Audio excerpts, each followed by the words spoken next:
abdominal aorta has got its branches. Some are ventral branches, some are lateral branches, some are dorsal branches. In this picture, we can see the first ventral branch, which is at the level of T12 vertebra. The next ventral branch we can see from the abdominal aorta, that is the superior mesenteric artery, which is at the level of L1 vertebra. And this is the inferior mesenteric artery, which is coming out at the level of L3 vertebra. So these are the ventral branches. And these ventral branches has got peculiarity. The celiac trunk or celiac artery or the celiac axis, it supplies, it craters the area of foregut. Whereas the superior mesenteric artery, this is an artery of the midgut, which craters the midgut area, and the inferior mesenteric artery, which is for the hindgut, which is meant for the hindgut. Now, what is the junction between the foregut and the midgut? The opening of the bile duct into the second part of the duodenum. That is the junctional point, which demarcates the area before that is the foregut, and area beyond that area is a part of the midgut and the hindgut. Now, what is the area, demarcating area between the hindgut and the midgut? We have seen the transverse colon, transversely arranged. It has got right 2/3 and left 1/3 area. The junction between the right 2/3 and left 1/3 is the area of junction between the midgut and the hindgut. So,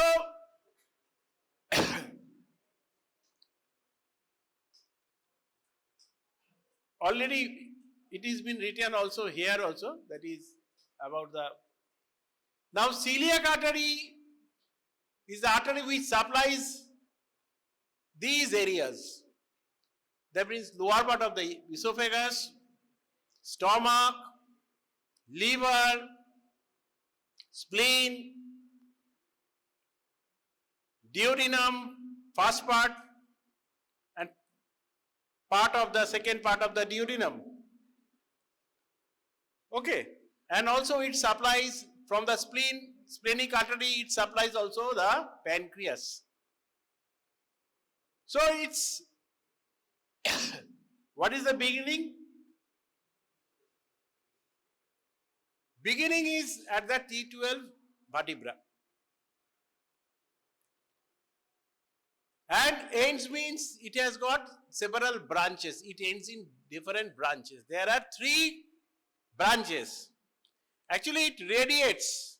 You can see it here in the cadaver as if it radiates, like the sun. Okay. So that is called, celiac means sun. So that is the 3 branches. One is going towards the spleen, splenic artery. one is going towards, we can find at the lesser curvature of the stomach and going towards, even it is reaches the part of the abdominal part of the esophagus. And another branch is common hepatic. So it is, what is the length?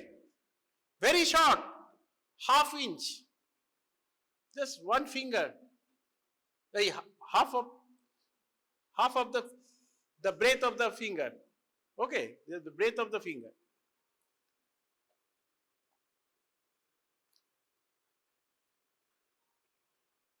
Now it is the sagittal section, sagittal view. Okay, from any side you are seeing the celiac trunk, and this is the superior mesenteric artery.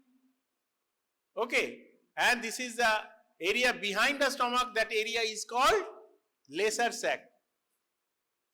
And I have mentioned the other area in the abdomen is the greater sac, part of the greater sac. Okay, and the connection between the greater and the lesser sac is the, I have shown you, and Sir will also describe, that is, there is peritoneal folds. One is attached to the lesser curvature of the stomach, that is called greater omentum, which is also called the abdominal pulleys. Because if there is any injury or any inflammation, the part of the greater omentum will move to that area, and it will try to localize that infection. That fold of peritoneum we are describing, and there was an attachment between the stomach, and there is attachment there was with the transverse colon. So there the same fold actually gets folded upon itself. The two folds become 4 folds. You will know gradually.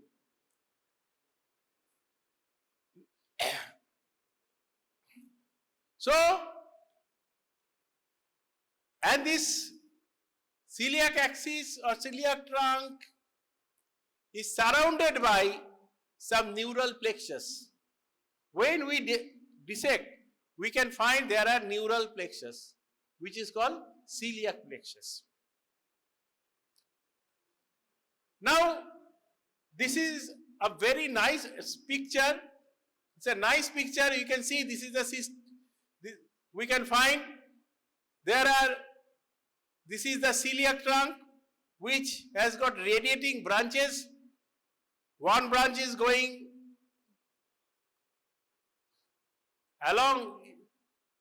towards the esophagus, and it rounds the lesser curvature.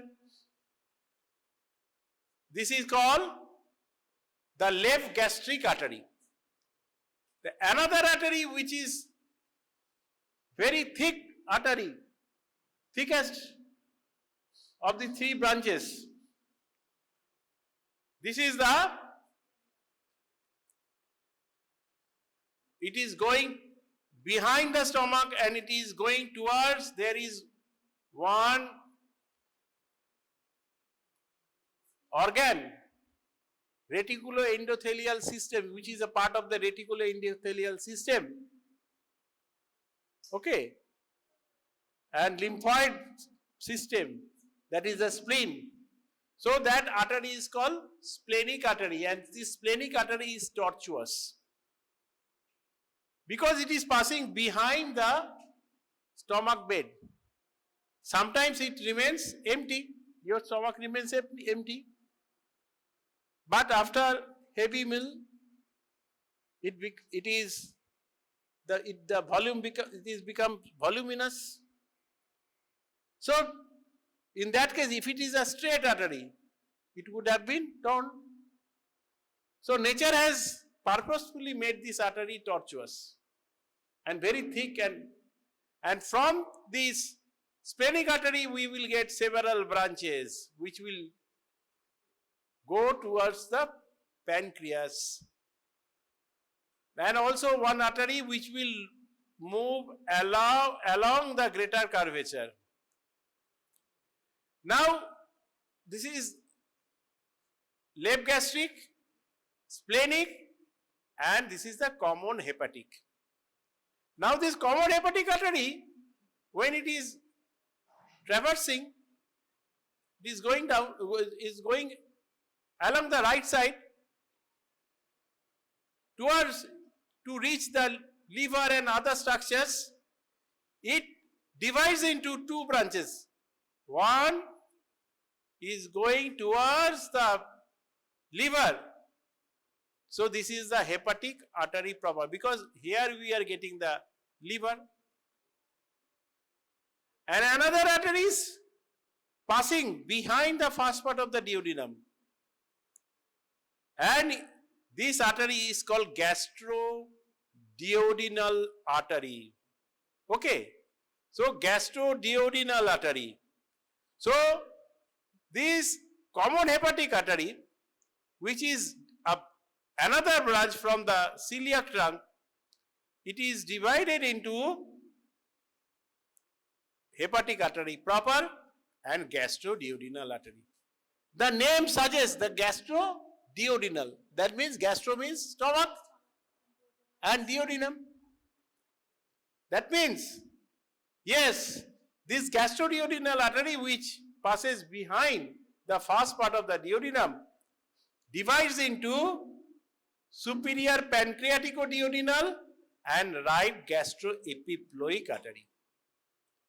Right gastroepiploic artery means it is supplying the stomach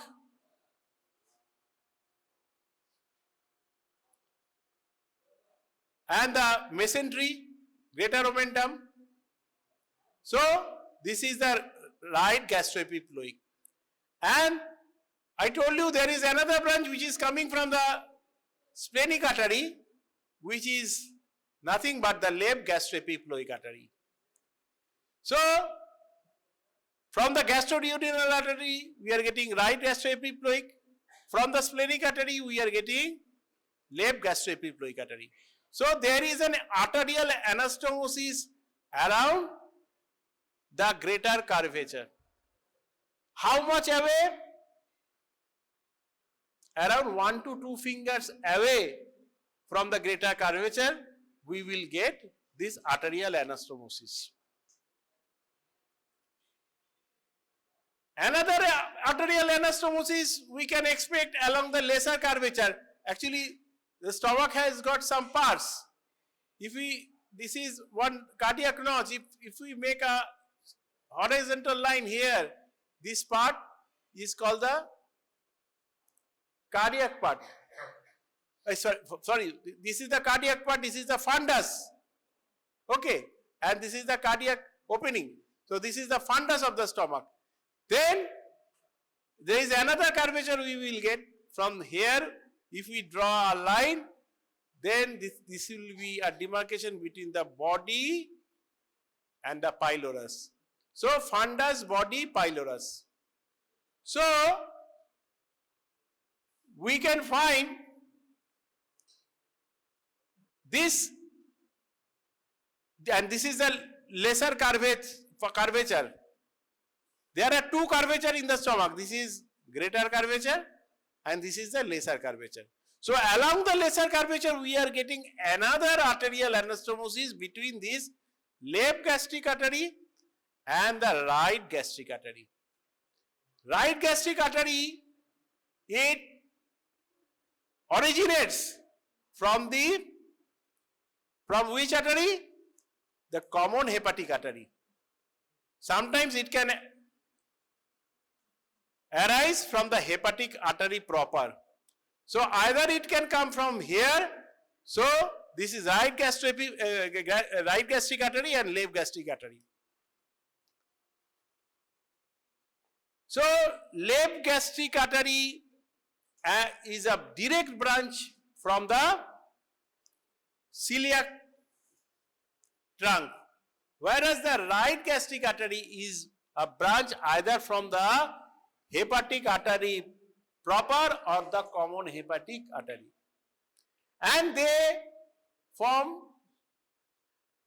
another necklace like arterial anastomosis around the lesser curvature, and around the greater curvature we are getting another anastomosis between the right gastroepiploic artery, which is nothing but the branch coming out from the gastroduodenal artery. Gastroduodenal artery. Gastroduodenal, that means it has got a gastric component and duodenal component. That means it supplies both stomach and the duodenum. So that is the right gastroepiploic artery. And this gastroduodenal artery, we know there is a very common clinical condition that is called peptic ulceration, and this peptic ulceration is very much common in the first part of the duodenum, and it can even erode the mucosa, and it can erode the artery also. You can see some branches are coming from the gastroduodenal artery, like supraduodenal artery, retroduodenal artery. Okay.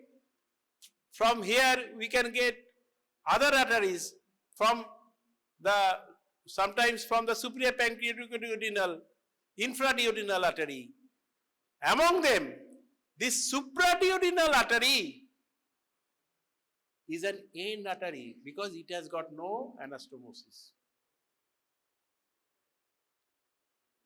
So if that is end artery, that means if it is affected in ulceration, or if this artery is affected, there is vice versa, there is an ulceration.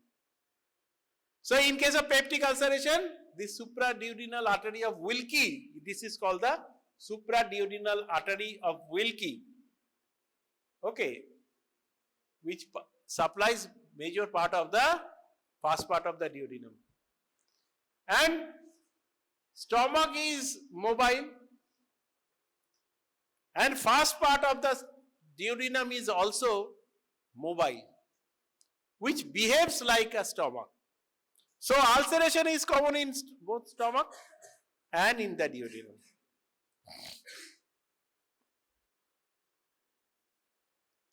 And